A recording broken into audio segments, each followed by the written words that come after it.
Question number 5 को देखते हैं। देखो, पांचवा प्रश्न है कि भूमि से 60 मीटर की ऊंचाई पर एक पतंग उड़ रही है। देखो, हमने यहाँ एक धरती बनाई, ठीक, और यहाँ हमने एक पतंग उड़ा दी।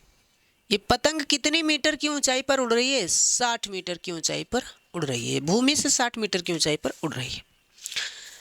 अब इसको देखो, इसमें एक डोर है जिसको अस्थायी रूप से भूमि के एक बिंदु से बांधा गया। मान लीजिए इसकी यहाँ से डोर को यहाँ तक बांध दिया गया, ठीक है, यहाँ तक बांध दिया गया अस्थायी रूप से, सीधा सीधा, मतलब हमने इसको डोर को बांध दिया। डोरी का झुकाव 60 डिग्री है। कितना अंश है? 60 अंश है। या मानकर कि डोरी में कोई ढील नहीं है, डोरी की लंबाई ज्ञात कीजिए। हमें डोरी की क्या ज्ञात करना है? लंबाई ज्ञात करना है। मतलब हमें ये हिस्सा ज्ञात करना है, ये डोरी की लंबाई है। तो ए बी सी, सिंपल सा है, इसमें कुछ बड़ी बात है नहीं। लिखेंगे कि माना डोरी की लंबाई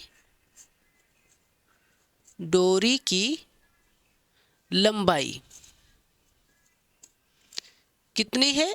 एल मीटर है, बराबर एल मीटर। ठीक है। अब आप बताइए कि ये हो गया लंब, ये हो गया कर्ण। लंब और कर्ण किस में होता है? लंब और कर्ण होता है साइन थीटा में। बस लगा दीजिए त्रिभुज सी ए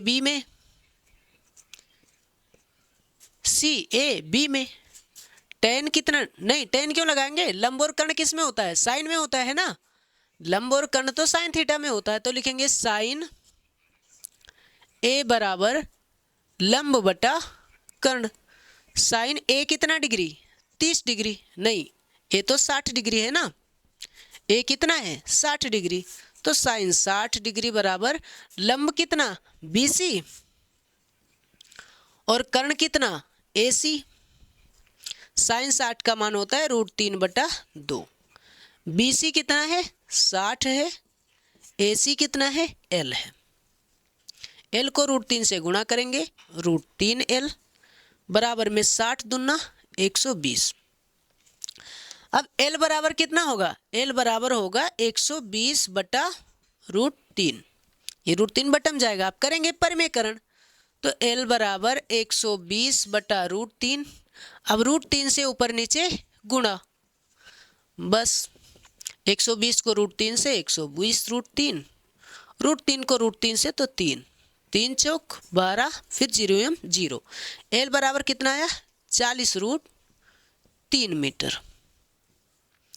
ठीक है, यही हो गया इसका आंसर। अब आपको क्या बताना था? पतंग की डोर की लंबाई, अतः डोरी की लंबाई